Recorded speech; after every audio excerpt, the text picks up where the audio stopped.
सर्वमङ्गलं पुरा सर्वरक्षाकरं पुण्यं सर्वोपद्रवनाशनं स्वाहा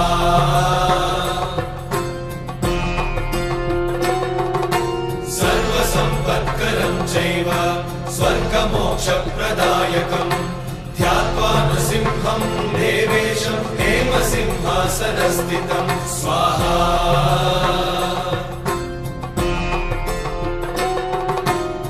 विवृत्तास्यं त्रिनयनं शरदिन्दुसमप्रभं लक्ष्म्यालिङ्गितवामाङ्गं विभूतिविरूपाश्रितं स्वाहा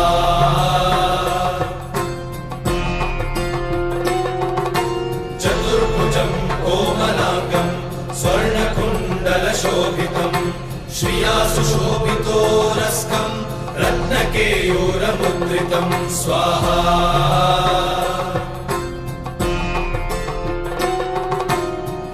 काञ्चनसङ्काशं पीतनिर्मलवाससम् इन्द्रादिसुरमौलिष्टस्फुरन्माणिक्यदीप्तिभिः स्वाहा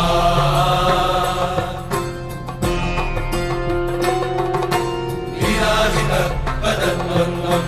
शङ्खचक्रादिहेतिभिः गरुत्मता च विनयात् स्तूयमानं मुदान्वितं स्वाहा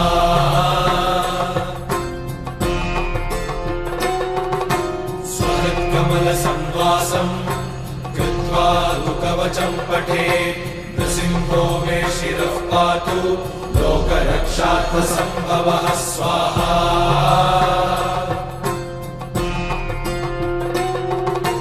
सर्वगोपिस्तम्भवासः फालं मे रक्षतु ध्वनिं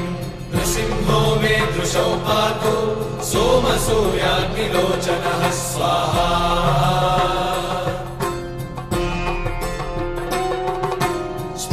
मे पातु नृहरिः मुनिवर्यस्तुतिप्रियः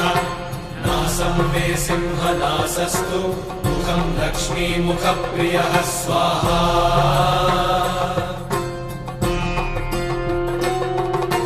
सर्वविद्याधिपः पातु नृसिंहो रसना मम वक्त्रं पात्विन्दुवदनं सदा प्रह्लादवन्दितः स्वाहा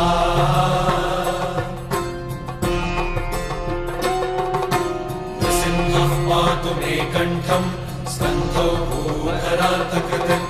दिव्यास्त्रशोभितभुजो नृसिंहः पातु मे भुजौ स्वाहा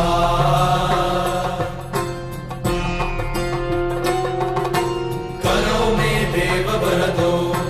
नृसिंहः पातु सर्वतः हृदयं योगिसाध्यश्च निवासं पातु मे हरिः स्वाहा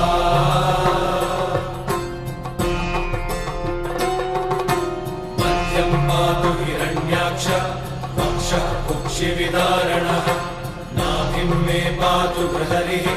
स्वनाभि ब्रह्म संस्तुतः स्वाहा